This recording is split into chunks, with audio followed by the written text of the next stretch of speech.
Hi, everyone, and welcome to Monday Night Live. I'm Laura Hopkins with 7 Oily Days, and I'm so excited to have someone who's been a mentor in the Young Living essential oils, and not just in product usage, but also in the business side of things. Debra Starkey. I am going to work really hard because she's not a newlywed anymore, but it's just a habit.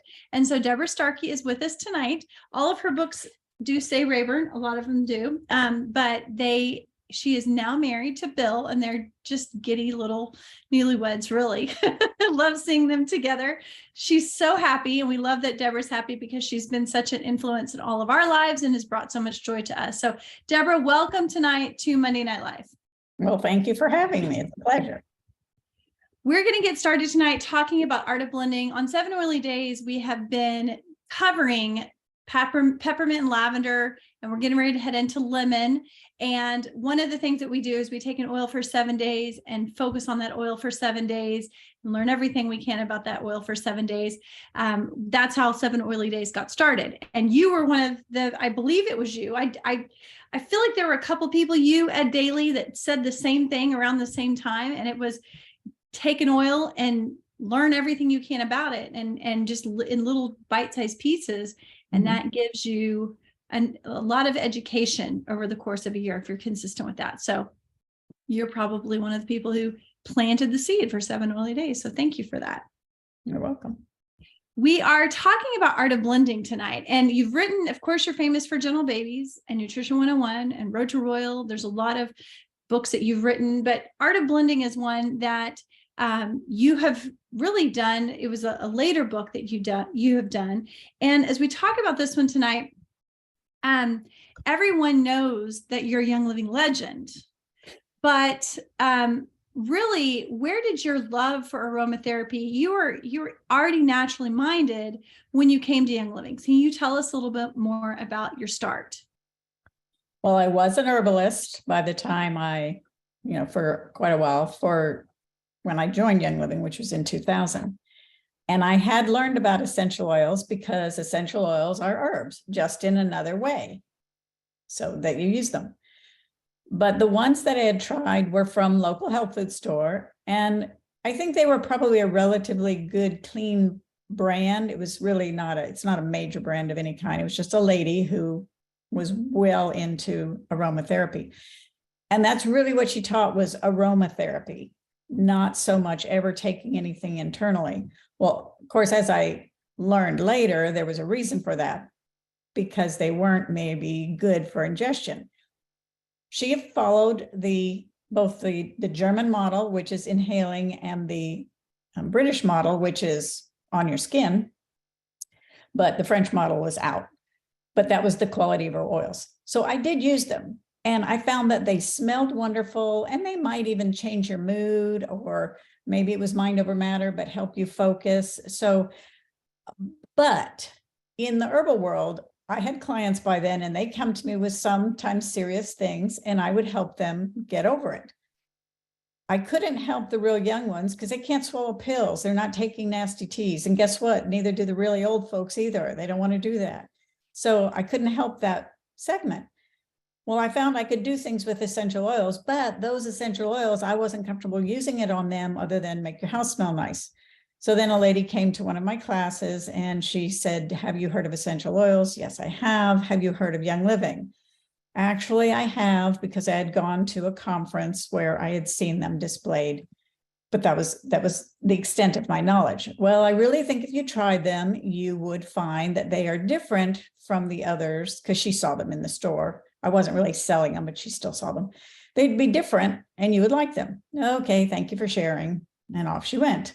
Well, a few months later, she came back to another class, and she handed me her card and said, I really think you should try these. So back then it was $5 to join, and then you bought your product, whatever you wanted. They had what we then later called the Essential 7 kit. That was the kit that you bought, and didn't include thieves. So I added thieves because I had gathered a little bit of information, because now I'm trying to find something about these oils. So I bought them, and of course, thinking I would, very similar to Gary's stories, think I would poo-poo them because they were the same as everybody else's. I was totally impressed. I had one little boy mom brought him into the office, very sick, lethargic, not going to the bathroom, not eating, had a little bit of a fever, and they wanted to put him into, the local hospital to run some tests. And I said, well, it can't hurt. So I took off his socks. They literally stood at the door. I put thieves on the bottom of both of his feet, put his socks back on, said, go call me in the morning. She called me in the morning to say the kid was fine, that within an hour of being home, he was eating, drinking, everything was good. Okay, well, I can be skeptical. So, well, that's a coincidence.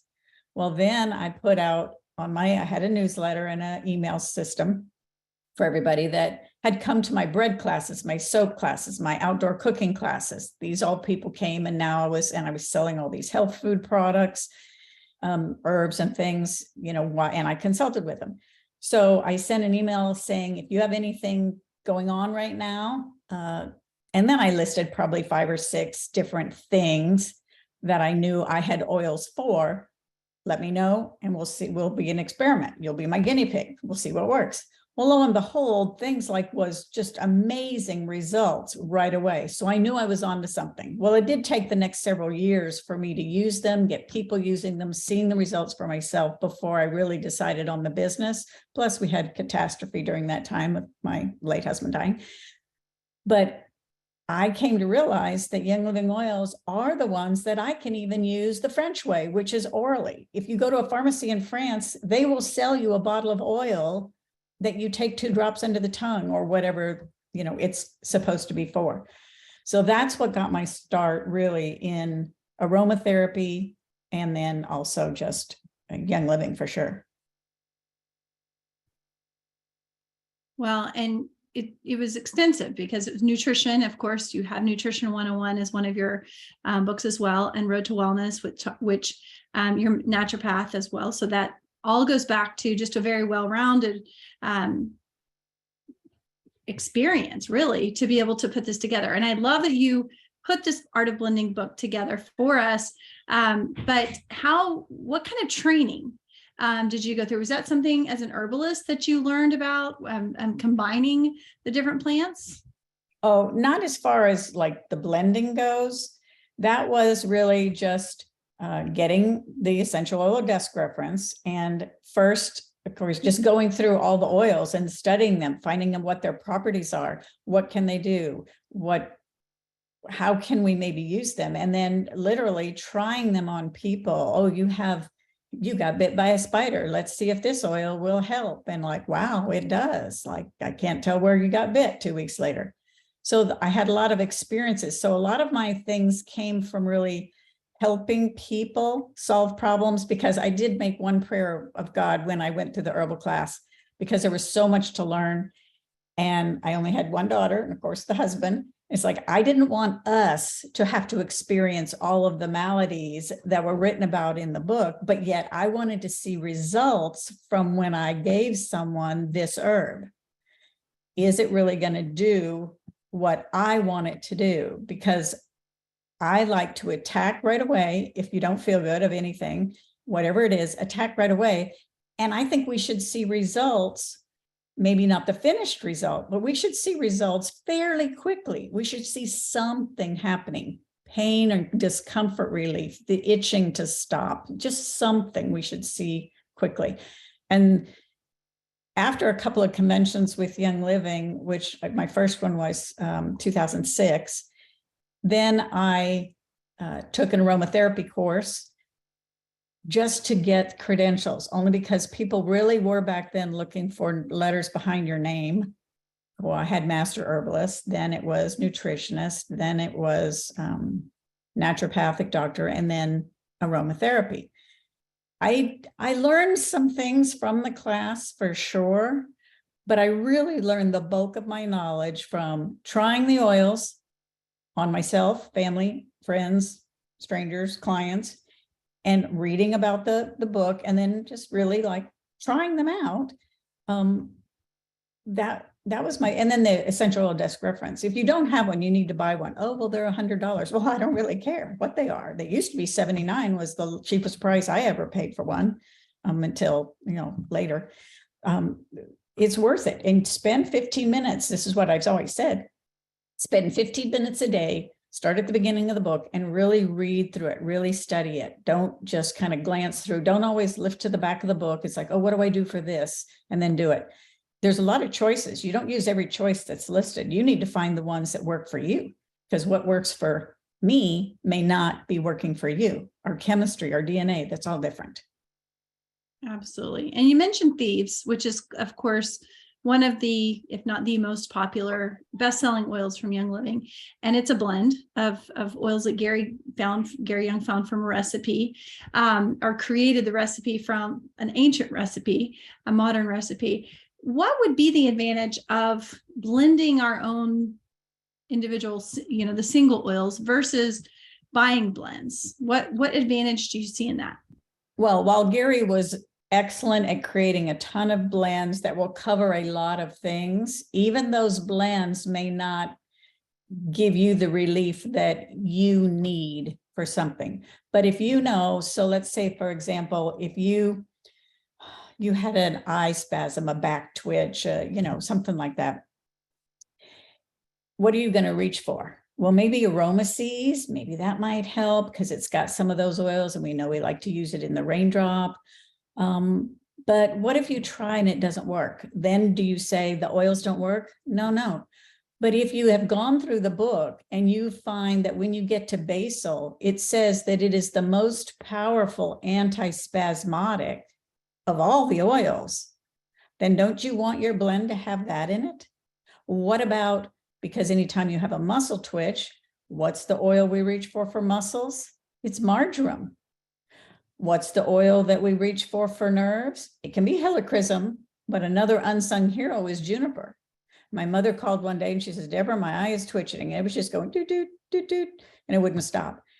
And so it's like, all right. So she had one of the big aroma complete kits. You can never go wrong having that, because then you have everything at your disposal just about to fix everything. So I just got out the basil and put a little dab on my finger, swiped it across her eyebrow, and then also juniper. And within seconds, the twitching stopped. It never came back, ever. So when someone says they're having a little spasm here or there, then it's like, I don't say aroma seeds, I say basil and juniper. Now, we can layer our oils. So maybe you already tried, you put aroma seeds on you, but it's like, maybe, but just not, it's not all the way, it's 80% better. Well, now put a drop of marjoram, a drop of basil, or a drop of juniper and see if you don't try them, then you're not going to know what works best for you. What works good for me, if I don't feel well, I know what I can slap on the bottom of my feet. If I slap it on my daughter's feet, which she's married and grown now, so I don't do that, but when she was little, she did not respond quite the same as I do. And she's my own flesh and blood, but she didn't. So what I used on her, I would not necessarily use on me.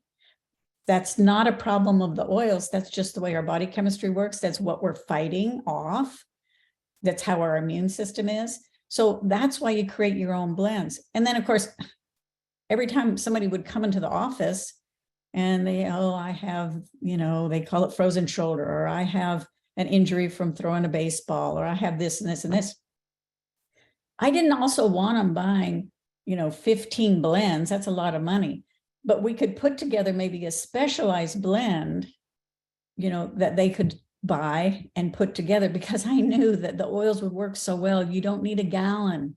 You just need a little bit. So you don't need to make your own blend of basil, juniper, and marjoram to use one time. So I have a lot of blends that I make up, but most of the time I will make blends in small amounts, and try them out and layer it first. That's a great way to make a blend.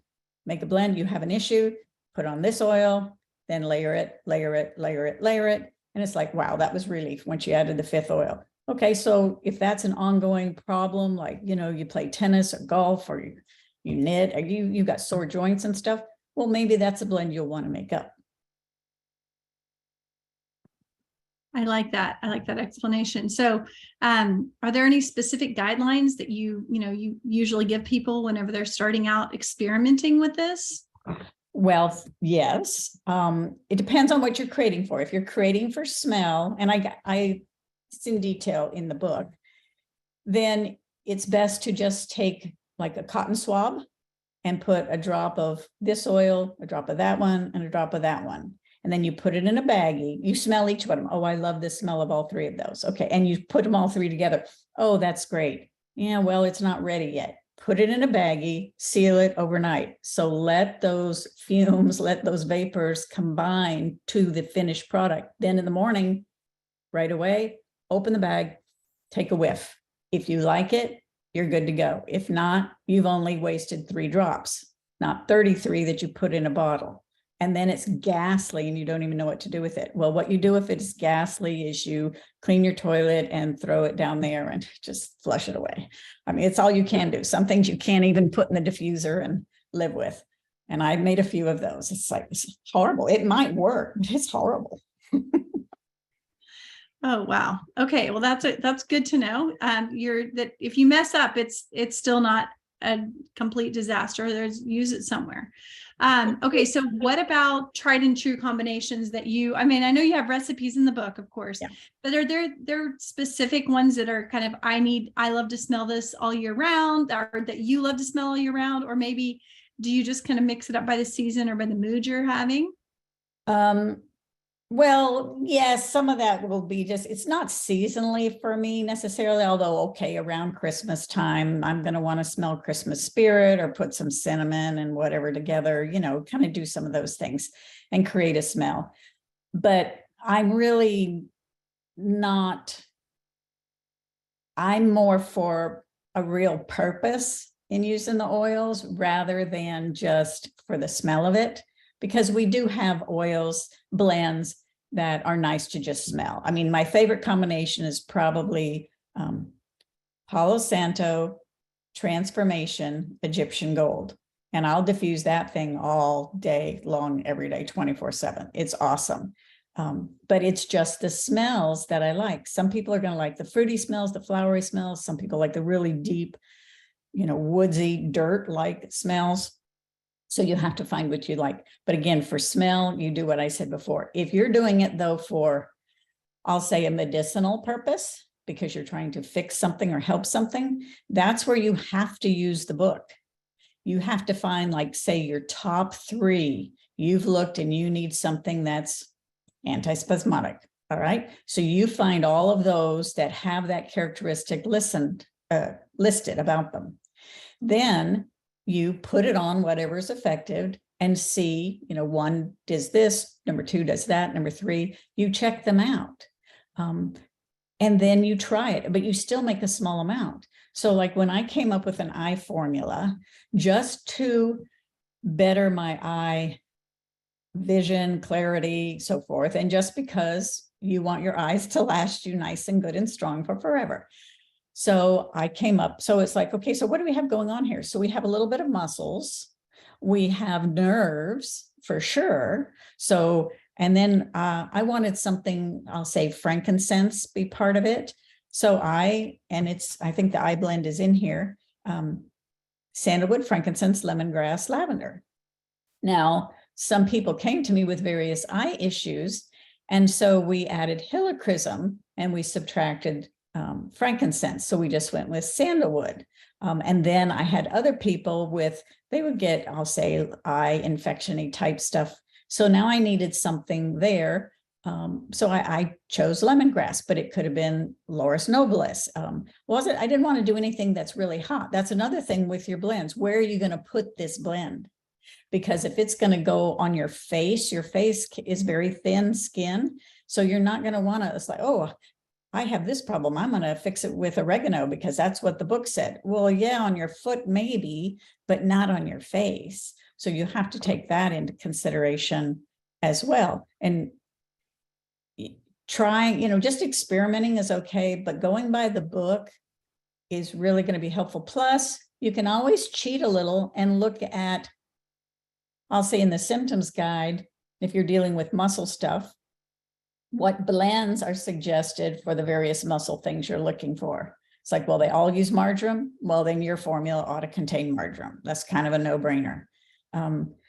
You don't mix more than, say, 5-ish oils at a time, because it's not going to take that many to do the job. And why waste oils when you really don't need to? Now, if you absolutely know that, it works best if I add the 6 oil to it, we'll go ahead. But pretty much you don't need that. 3 to 4 is usually enough for almost any blend. Then, and so you don't want to waste, but you've got to use your book. You've got to be a little bit of a student of essential oils. And, what about top notes and all of that stuff? Well, that's for smelling. That has nothing to do with the healing property of the oils. That comes from what are the constituents in that oil. Do you need a carrier oil? I do not make up blends for myself with a carrier oil because carrier oils can go rancid. But I have bottles of oil blends that I still have that are many years old, but it's just the oil. But if I know I'm going to use that, but I will be wanting a carrier oil, then I can just put the carrier oil, then layer the oils on. So I talk about using a carrier oil because I don't want anybody to use a blend and it's too hot on their skin, which is why you always test a little bit. But I don't put carrier oils in anything unless I have to, give it to someone. Maybe if I know they're not going to put the carrier oils, well, then I'll do that. But then I will make a small amount. I'd rather them come back for more than complain, because the oils are going to do their job. They're still going to get in through the carrier oil. Absolutely. Well, and it's smart to do it in small batches. And so you don't have something that is not exactly what you intended in the beginning. I will tell you too, with blending and trying different scents in the diffuser, I found cinnamon bark is good, but cassie is overwhelming. So sometimes if you have, certain oils that kind of take over a blend, you have to be careful. Like, okay, I need less of that, that one, and let's pump up the citrus in that for sure. You mentioned just for the smell of it, let's go ahead and talk about the simplified line, because those specifically are oils that are for the smell of it. And with Jacob and Kate have done the simplified line. And I really have enjoyed those a lot more than I expected. Because I'm kind of with you. I have oils that I like to diffuse, the blends that are already made, that Gary made, but they have purpose. But whenever they came out with the smells I've actually found that they've been great emotionally in my home. But it's interesting too. I smell them in the bottle and then I put them in the diffuser and they smell different. How do you explain that to people? The difference in the smell from the bottle to the diffuser, sometimes even in your hand and inhaling it is different. Mm-hmm. Well, when you smell right from the bottle, first off, as soon as you open the bottle, it starts evaporating. You don't realize it. My husband actually the other day, his eyelid was kind of swollen and red and itchy. And we have no idea what he got into or what he touched or anything, but it was like, it's itching. So I said, all right, do this. I want you to cover one eye, and with the other one, you're going to hold a drop of, I used Melrose up by your eye and leave it open. And so he did that and he said, and I said, okay, put a drop in your hand, rub your hand around, and now close this eye and just hold your hand, like cup it. So you're not touching your eye, you're just doing that. And he did. And he says, wow, I can feel it tingle. And then I says, well, just for grins, go over here. I feel nothing. It was interesting that the eye knew I need what is in that particular oil for my eye. And then of course we swiped it around. There could have been other choices, but Melrose was just sitting right there. So I grabbed it. And 3 days later, he kept doing that like 3 or 4 times a day. But he was impressed, which I was too, that only the one eye that wasn't feeling well, he could tell the oil. He says, it's like the vapor really is going in. Didn't make his eye water or burn or anything like that because he's not putting the oil there. So the oil starts to evaporate right away. So you're smelling it fairly strong. When you put it in a diffuser, it is extremely diluted because you put 10 drops into 2 or 3 cups of water, depending on your diffuser. And then that is misting out. And it takes 8 or so hours to completely drain an aria anyway, So you're getting minuscule amounts. So, and when you diffuse, you're dispersing all of those molecules all over. So that's why you smell it different. The seasonal blend, the seasonal comfort that we just had. Well, there was a testimony of a lady, she got it. She had seasonal issues. So she decided to smell it from the bottle, and she said it was horrible, which I agree. I don't think it smells very good. I don't have seasonal issues, so I won't be using it much. So I'm working on liking that one, but it's very, I'll say very deep and earthy. It's probably got a lot of base notes in there, but it wasn't meant for a perfume. It Right. was meant to do a job. So Right. in this case, you don't care what it smells like. So she did that, and it's like, whew, I got to put this in the diffuser and see what happens. She puts it in the diffuser, and an hour later, everybody in the family who was coughing, sneezing, hacking, all of that, it completely stopped. They needed a little bit of it to do its job, but not for the aroma appeal. It was for a purpose. Mm-hmm. So that can be, it's same where if you put them in a carrier oil, that kind of like, I'll say, dilutes the oil, so you're not smelling it as intently. Yeah. Well, eucalyptus blue and goldenrod they're heavy hitters, but lavender, peppermint, lemon, we're used to that combination, but you add those two, it's a wild ride, for sure. Mm-hmm. Okay. I'm going to ask you a question. I didn't send you ahead of time. So but someone just got on, and people are starting there's comments over here in the chat. So I'm going to read through the comments and give you a second to think about this question if you'd like, because I don't want to catch you off guard. But someone just got on and said they've been giving a raindrop, so they're joining us late. And it made me think about the comments sometimes of raindrop in a bottle. So Gary created, the raindrop technique. It's been used with, CARE, Center for Aromatherapy Research and Education. Young Living teaches raindrop. So there's, protocols with it. But some people have talked about, putting those oils in a bottle and using those as a blend you'd put on the bottom of your feet, or for little kids. What kind of, you said about 5, oils traditionally when you do a blend. Is that something you see benefit from, using raindrop in a bottle in that regard? Not replacing raindrop, mind you, just using those oils in a bottle, or any oil from the kit, let's say using the feelings kit, putting all of those oils in one bottle to have your feelings kit blend, or to have your raindrop bottle. So okay, well, I know my answer to that. I just made a raindrop in a bottle this morning. Okay. Because when I travel, I cannot carry, and okay, so we own our own plane, but every now and then we fly somewhere where we're going to go commercial. So, or the plane is getting an upgrade or whatever. So I am packing tomorrow to head to Mona to teach at the Young Living Experience. Yes. But anytime I travel, because if I'm home, I'm fine. I've got oils galore. So I can't carry all of those oils and all the other oils I want with me, and then take the time to drizzle them on the back, put them on the feet, even if you don't do the whole, you do all that stuff. So I put them in a bottle.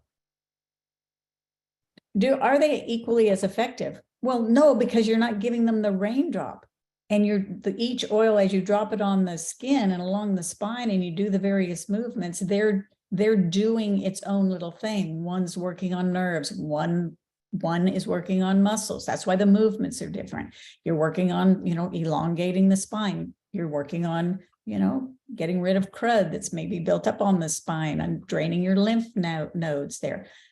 But I have found in personal experience that I am healthier when I travel and I put raindrop oils on the bottom of my feet in the morning when I come back to my room, and then before I go to bed, versus not. And there have been a couple of times where I have been in front of people who then said they were sick with blah, blah.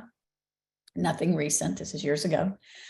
And it was like, oh, thank you for sharing. You just hugged me and shook my hand, and now you're 2 feet in front of me. So I want my raindrop oils. I didn't have them. Well, the minute I got home and I was feeling crummy, I put them on. So yes, I think that there is a a valid reason for doing that. Now, the other oils, the feelings kit. So I had a man one time, and he did have some emotional issue stuff. And we had the feelings kit. It was even a bigger kit then. So instead of getting all of them, I just selected a few of them plus peace and calming and put them in a bottle for him. And it was a small bottle. It wasn't even this. It wasn't one of the 5 ml sizes. And I said, I just want you to smell this oil every day, 3 or 4 times a day, and see if it calms you down. And he had a family then, and they weren't too thrilled with his attitude. And he did. And it made such a profound difference on him that because he's still every 2 years or so, he just says, thank you. He still carries a bottle. He has refreshed it. He still carries a bottle of that. So can you take things that are done separately and put them together? Yes, you can. Can you do maybe more exhaustive work on yourself if you're doing one at a time? And it depends on the person and what's it being involved. Absolutely. But it's not a crime to mix a blend. If it was, Gary would have never made any blends. He would have just done the layering. If you want 2 oils, then you layering. But we have how many? 80 some blends, I think. We have a lot of blends. They're all for a reason. You can even make your own blends. But don't make a blend if you just can get by with 3 or 4 uses layering something, because you'll end up with, tons of bottles. Oh, and by the way, in labeling, there is a rule that you absolutely 100% must follow. If you do not put a label on your finished product, you may not use it. Why? Because what if you put oregano and cinnamon and thieves, blah, blah, blah, and you think because it was a green bottle and that's what you used, or an empty one of these with the label taken off, that's for your eyes. And you swipe that across your eyes. Well, you're going to get it red. And then what you're going to do is rub the eye because you're not thinking. And then you're going to get it in your eye. And then you're really going to be in for a world of hurt. It's not going to hurt you, but it's going to hurt. So you have to label everything. The other thing I tell people is whenever you make a blend, you write it down. Wrinkly skin, this oil, this oil, this oil. Hair, growth, this oil. Couple of reasons. One, if you get the wow factor out of your blend, you're going to want to reproduce it. You may even want to share it with other people. This is great. But if it's terrible, then you need to put it in the terrible pile. And next time you want a hair oil, you can find out, nope, don't put that one in there. I'm not putting cinnamon in my hair oil. I'm not putting oregano in there in my hair oil. Even though I have flakes, I'm not going to use oregano. Next time, try something else. So you got to label them and make small amounts, because then if it's one thing you're going to use every single night, let's say before you go to bed, well, then make up a not more than a 5 ml, or 15 ml. Love it. Well, and of course, reusing those bottles. If you have an empty and you have something you like, just reuse those bottles, and then you can peel the label off very easily and relabel it. It's not a problem. All right. Well, you kind of alluded to my last question here. You talked about Gary always making a product for a profit, not just for a purpose. Gary made a product for a purpose, not just a profit. And I feel like you're the same way with books. You have been very purposeful and intentional. You weren't just trying to create books to create a revenue stream for yourself. You were creating books with intention to help people. Gentle Babies, Nutrition 101, Road to Royal, Art of Blending, the Bon Voyage book. I could go on and on. So my question to you, Debra, is, do you have more books in you? Are there more books that are needed? Well, yes. And I have thought over the years, because the last time we did anything, it's been several years ago. I think Bon Voyage was the last one. And that was maybe 5 or 6 years ago. And they're all great books. And okay, so I am a no fluff, get to the point. Bullet points are good enough for me. Read the end of the book first and see if you like the ending. That's the kind of person I am. You do not need to write me 3 books in a note that all you're really asking is, can I use Panaway on my knee? The answer is yes. That's all I needed. I don't need to know your lifelong history of what you've done with your knee. That being said, I wanted all of my books to be as concise yet informative and not leaving anything out as possible. Because if you want to know, why did I pick in the shoulder flex recipe that particular oil, then you look it up. And then it's like, oh, because it's good for muscles, because it's good for ligaments, because it's good for whatever. That's what I think we should do. So, yes, in fact, my newest book will be available tomorrow. It's going to be announced tomorrow on the Destination Diamond group and on my Be Ready group, and then, on my public group and so forth. And so everybody will see it. That one is actually, okay, so print it out like the cover, but it is called, can you even see it? It's called Be Ready. It's so blurry. It's just printed off my printer. I'm sorry. Okay, so Be Ready. Why did I do that? Well, because I wanted to write an herbal preparations book. In fact, I have it on my computer, and it's taking about 100 herbs. And it's, when I became an herbalist, I began teaching classes on herbs. So they were varied classes like, how do you make lotions? How do you make salves? How do you make tinctures? Because some people grow their own stuff. I grow yarrow. Okay, well, now I need to know what to do with it and how to make it into a salve or a tea or whatever. I need to know how to dry it. So I had learned all that, and everybody was wanting to know what I knew. Well, instead of them taking 3 years to go to the school, then I just gave classes, mini classes. You don't need to know everything. You just need to know this bit of knowledge, and you'll be able to successfully make a salve. Now, I give you one recipe in here, but it's using rose ointment and melting it down and adding other essential oils to it, which is a great way to start, but from scratch and using dried herbs. So that's the book I've been wanting, but there are so gazillion many herbal books out there. It was like, that would just be in the fray of everybody else's. But then the past few years, our world and global political climate has been topsy-turvy. I'll say it's been interesting to watch the news sometimes. So with that being said, and my personal history of having to be prepared for hurricanes growing up in Florida and now in Texas, of living not truly off the grid, but out in the country, 2 miles down a dirt road. Some of you may have taken that trek before. Life flight can't come into you. When I say dirt road, I mean, a Range Rover would have been a better choice, or a Jeep, than most cars.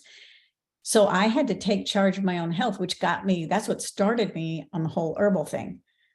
So we had to be prepared to live without electricity for a couple of weeks, which we had to. We had to live for 3 weeks without running water. Go turn your water valve off outside your house. Keep your electricity on and tell me how you like that. Just no running water. You have to go fetch your water from somewhere. We had to go a half a mile down the road to a man that let us use his well and fill up buckets. Okay. So, and then, food shortages. We experienced some food shortages a few years ago when everything got shut down and people panicked and bought. We didn't miss a beat here at this house because I have always been prepared with dehydrated and freeze-dried food, plenty of canned food, of course, a freezer stock, which wouldn't do you any good if the electric went out. So it was maybe about 2 months ago that it's like, I should start doing these classes. Should I? That's teaching people to cook outdoors again, use the solar ovens, the God kept just bugging me really about doing this. And it's like, Lord, I just really don't want to start teaching classes and having everybody over to the house. And that is so much work. I did it 20 years ago, but I really don't want to do it now. And he said, kind of like, write a book. So that's what I've been up to. So there is the Be Ready Facebook group, which you are welcome to be part of. It is not centered around Young Living products. It is centered around preparedness foods. Now, the medical part, I do bring in essential oils, but I'm I'm purposely staying clear of using any blends that refer to Young Living, so that this can be for anybody, whether they use oils or not. And then I also don't get in trouble of saying something I'm not supposed to say in a Young Living setting. So we've done that. And it's also part of it. So this is a 60-page book, and it's $12.95. And we've decided to offer it via like an ebook download thing.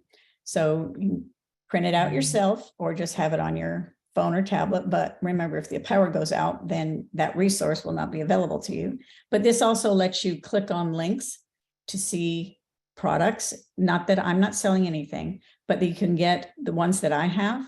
So, and then there will be videos. We are working on videos now that I am going to cook. I am going to make a salve. I am going to use the solar oven. I am going to make bread. I'm going to do all those things that I talk about in the book. And then you'll be able to refer to them on video, all the written instructions. So it's 4 books in one.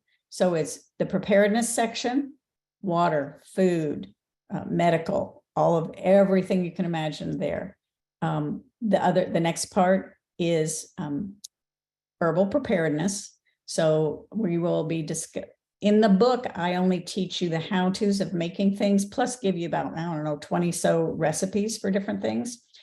And then in the Be Ready Facebook group, every week I post a different herb and how it's used. And those are free. Because I didn't want to stall the book for 6 more months getting all of that loaded in. So it's like you pay for the $12.95 for the book and you get the rest. The other half of the book is free. And then there is whole grain cooking. Even if you're gluten-free, you're going to be covered in there. Plus, you know, by the way, just in case you're interested, if it should hit the fan really bad, your particular diet preferences will probably go out the window after a month or more, because you probably won't have access. You will be eating to survive. You will not be eating. If you're not prepared, you're not going to be able to keep eating maybe a certain diet plan, keto, paleo, blah, blah, that you would like to now. And then the last part is really how I built my business. My Young Living business was not built by me teaching Young Living classes and teaching about the oils. It grew after a while for that. But how did I get everybody interested in oils? I taught all these kind of classes like bread, soap, outdoor cooking, all of that kind of stuff. And then once Young Living came on the scene, I wove Young Living products, oils mostly, into that and how we could incorporate that in everything. That gave me my list of thousands of people who then got involved in Young Living. So, and so that's the 4 parts of the class. You got the prepping, the herbs, the cooking, the baking with grains, and then the profitable classes. So it's pretty jam-packed for only 60 pages, loaded with pictures. Some of them are older pictures from when I was teaching classes, but the movies, the videos will all be new and fresh as time goes on. Wow, really cool. I'm excited to see that.